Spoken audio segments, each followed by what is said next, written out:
ನಿಮ್ಮಿಬ್ಬರಲ್ಲಿ ನೀನೇನಾದರೂ ನನ್ನ ಮದುವೆ ಆಗಲಿಲ್ಲ ಅಂತಂದರೆ ನಾನು ಬೇರೆ ಯಾರನ್ನೂ ಮದುವೆ ಆಗಲ್ಲ ಅಂತ ಹೇಳ್ತಾ ಇದ್ದಿದ್ದು ಯಾರು? ಇಬ್ಬರು ಹೇಳಿದಿರಾ? ಕ್ಲಾರಿಫಿಕೇಶನ್ ಇಲ್ಲಿಂದ ಬರ್ಬಿಡ್ಲೆ. ಯಾವ ಸಿಚುವೇಶನಲ್ಲಿ ಈ ಮಾತು ಬರ್ತಾ ಇತ್ತು? ಡೈರೆಕ್ಟಾಗಿ ಹೇಳ್ಬಿಡ್ತೀನಿ. ಅವ್ರಿಗೆ ನಾನು ಪ್ರಪೋಸ್ ಮಾಡೋವಾಗ ಅವ್ರು ಹೇಳಿದ್ರು ಇಲ್ಲ ನನಗೆ ಇನ್ನೂ ಅಂಡರ್ಸ್ಟ್ಯಾಂಡ್ ಮಾಡೋಕ್ಕೆ ಟೈಮ್ ಬೇಕು. ಸೊ ಡೈರೆಕ್ಟಾಗಿ ನಾನು ಹೇಳೋಕ್ಕಾಗಲ್ಲ. ಬಟ್ ನಾನು ಹೇಳಿದೆ ನಾನು ನಿಂಗೆ ಲೈಕ್ ಮಾಡ್ತಾ ಇದ್ದೇನೆ, ನನಗೆ ನಿಮ್ಮ ಮೇಲೆ ಕ್ರಶ್ ಇದೆ. ನಾನು ಹೇಳಿದೆ if I will get married to you means I will only get married to you. ಅಂದರೆ ನಾನು ಮದುವೆ ಮಾಡಿದ್ರೆ ಮಾತ್ರ ನಿಮ್ಮ ಜೊತೆ ಮಾಡ್ತೀನಿ, ಇಲ್ಲ ಅಂದರೆ ಮಾಡಲ್ಲ ಅಂತ ಹೇಳಿದೆ. ಗುಡ್. ಉತ್ತರ ಧ್ರುವದಿ ದಕ್ಷಿಣ ಧ್ರುವಕ್ಕೂ ಚುಂಬಕ ಗಾಳಿ ಬೀಸುತ್ತಿದೆ.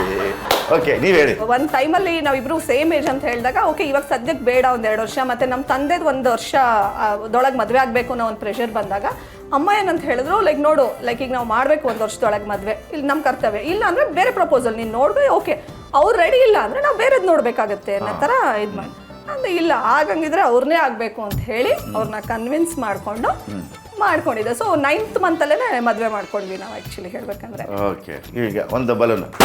ಶಬಾಷ್. ಓಕೆ, ಇನ್ನೂ ಹತ್ರ ಬಂದ್ರಿ. ಈಗ 3ನೇ ಪ್ರಶ್ನೆ. ಲವ್ ಮಾಡ್ತಾ ಇದ್ದ ಕಾಲದಲ್ಲಿ ಅವ್ರು ಇದ್ದ ಕಡೆನೆ ಫೋನ್ ಮಾಡಿ ನಿಮ್ಮಿಬ್ಬರಲ್ಲಿ ಯಾರು ಕರ್ಸ್ಕೊತಾ ಇದ್ದಿದ್ದು? ಸುದೀಪ್ ಜನ ನೀವೇ ಕರ್ಸ್ಕೊತಾ ಇದ್ರ ಅವ ಇದ ಅಂತ?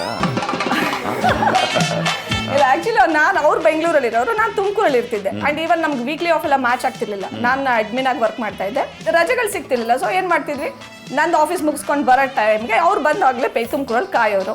ಒಂದು 6 o'clock ನಾನು ಆಫೀಸಿಂದ ಆಚೆಗೆ ಬಂದ್ಮೇಲೆ 9 o'clock ತನಕ ಒಂದು 3 hours ಸ್ಪೆಂಡ್ ಮಾಡೋದು. ನಾನು ಭಾನುವಾರದ ಸಿಕ್ಕರೆ ಟೈಮ್ ನಾನು, ಬಟ್ ಜಾಸ್ತಿ ಬಂದಿರೋದು ಇವರೇನೆ ಕರ್ಸ್ಕೊಂಡಿರೋದು ನೀವು. ಹೌದು. ಓಕೆ, ಲವ್ ಹೆಂಗ್ ಶುರುವಾಗಿದ್ದು ಕಥೆನೇ ಹೇಳಿಲ್ಲ ಅವ್ರದ್ದು. ನಾನು ಆ್ಯಕ್ಚುಲಿ ನನ್ನ ಫ್ರೆಂಡ್ ಒಬ್ರದ್ದು, ಅವರು ಆ್ಯಕ್ಚುಲಿ ಕಾಲೇಜ್ ಮೇಟ್. ಆ್ಯಕ್ಚುಲಿ ಆ ಟೈಮಲ್ಲಿ ಹಚ್ ನಂಬರ್ ಅಂತಿತ್ತು, ರೀಸೈಕಲ್ ಆಗಿ ಹೋಗ್ತಾ ಇತ್ತು ನಂಬರ್ಸು. ಅದು ರೀಸೈಕಲ್ ಆಗಿದ್ದು 1 ವರ್ಷದಿಂದ ನಾನು ವಿಶ್ ಮಾಡಿಲ್ಲ, ಅದು ನಂಬರ್ ರೀಸೈಕಲ್ ಆಗಿ ಇವ್ರು ಬೆಂಗಳೂರಿಗೆ ಬಂದಿದ್ದಾರೆ 2007ಅಲ್ಲಿ. ಅವಾಗ ಆ ನಂಬರ್ ಇವ್ರಿಗೆ ಹೋಗಿದೆ. ನಾನು ಬರ್ಡೇಗೆ ಅಂತ ವಿಶ್ ಮಾಡೋಕೆ ಅಂತ ಫೋನ್ ಮಾಡಿಬಿಟ್ಟು ಹ್ಯಾಪಿ ಬರ್ಡೇ ಅಂತ ವಿಶ್ ಮಾಡ್ತಾ ಇದ್ದೀನಿ.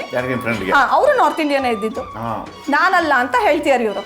ಅರೆ ಕುಚ್ ಬಿ ಮಜಾಕ್ ಮತ್ಕರೋ ಹಾಗೆಲ್ಲ ಹೇಳ್ಬಿಟ್ಟು ಕಟ್ ಮಾಡಿದೆ. ಆಮೇಲೆ ಅವ್ರು ಹೇಗೇನು ಮೆಸೇಜ್ ಮಾಡಿದ್ರು, ನಾನಲ್ಲ, ನಾನು ಓಕೆ ಅಂತ. ಆಮೇಲೆ ನಾನು ಇನ್ನೊಬ್ರು ಫ್ರೆಂಡಿಗೆ ಕೇಳಿದಾಗ ದೇ ಸೆಡ್ ಇಲ್ಲ ಅಂದರೆ ಲೈಕ್ ಅವ್ರ ನಂಬರ್ ರೀಸೈಕಲ್ ಆಗಿದೆ, ಚೇಂಜ್ ಆಗಿದೆ, ನಿನಗೆ ಗೊತ್ತಿಲ್ಲ. ಸೊ ನಾನು ಆಮೇಲೆ ಒಂದು ಸಾರಿ ಅಂತ ಮೆಸೇಜ್ ಕಳಿಸ್ಬಿಟ್ಟೆ. ಸೊ ಇವರು ಪಾಪ ಅವಾಗಿನ್ನೂ ಬಂದಿರುತ್ತು ಬೆಂಗಳೂರಿಗೆ, ಅವ್ರಿಗೂ ಯಾರು ಫ್ರೆಂಡ್ ಇಲ್ಲ. ಒಂದು forward, good morning good night ಹಿಂಗೆ ಫಾರ್ವರ್ಡ್ಗಳು ಕಂಟಿನ್ಯೂ ಆಯಿತು. November 9th, ಬಟ್ ಯಾವ ಲೆವೆಲ್ ಅಂದರೆ November 26th, ನನ್ನ ಬರ್ಡೇ 25th November 26th ಡೈರೆಕ್ಟಾಗಿ ಬೆಂಗಳೂರಿಗೆ ಹೋಗಿ ಮೀಟ್ ಮಾಡಿಬಿಟ್ವಿ ನಾವು. ಮೀಟ್ ಮಾಡಿದ್ಮೇಲೆ ಇದೇನು ಅಂದರೆ ಅವ್ರು ಆ್ಯಕ್ಚುಲಿ ನಾನು ಮೆಜೆಸ್ಟಿಕಲ್ಲಿ ಮೀಟ್ ಮಾಡಿದ್ದವ್ರನ್ನ.